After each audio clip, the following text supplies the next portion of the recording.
I like to think of things that make me happy. It's cheating, I know. Going straight for happiness by remembering some happy memory. Not waiting for circumstances to give me a random cause of happiness.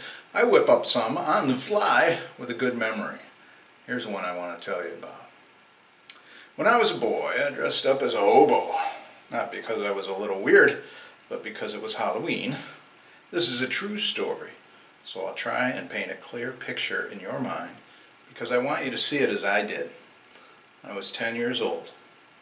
I had been trick-or-treating for about 4 square blocks in our nice, neat, middle-class neighborhood, and I had a pillowcase full of loot.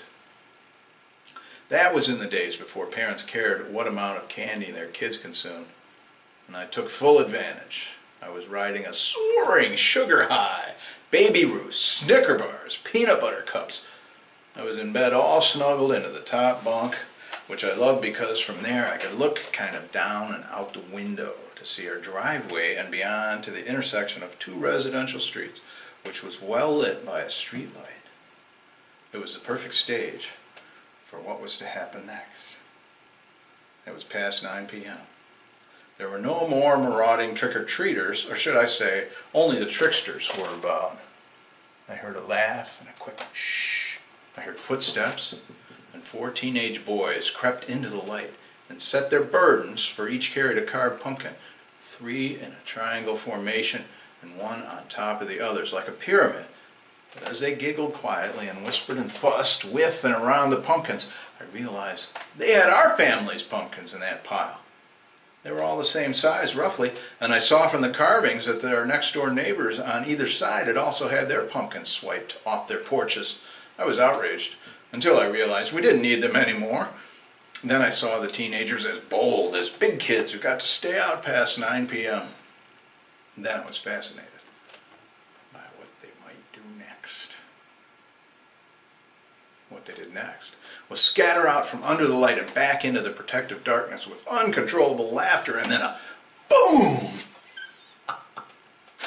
I saw chunks of pumpkin, large and small, orange and white, tumbling and flying in a beautiful fountain of smithereens. A ball of smoke ringing in my ears, my mother screaming like we'd been nuked. "What was that?" she demanded. I called, "A gang of punks just blew up a pile of pumpkins in the street. Probably an M80, I explained. "Well," she puzzled and then decided, "go to sleep," as if I was partly to blame. I wished I was. I wished I had been running around that group of juvenile delinquents having bold fun with a pocket full of M80s and a box of those little stick matches you used to get at fine restaurants with their logo on the box. The orange and white smithereens got run over the next morning. As the parade of cars went off to work and school, I smuggled lots of M&Ms. Were perfect because they melt in your mouth, not in your hand, and one at a time was a stealthy way to eat them. We'd been warned, no Halloween candy at school, but I was feeling as bold as those Halloween hoods, and like them, I got away with it. That's a fun feeling, like you did something a little dangerous and came out okay. No, I'm not encouraging you to rob a bank. I'm just saying to feel that bold feeling. Let it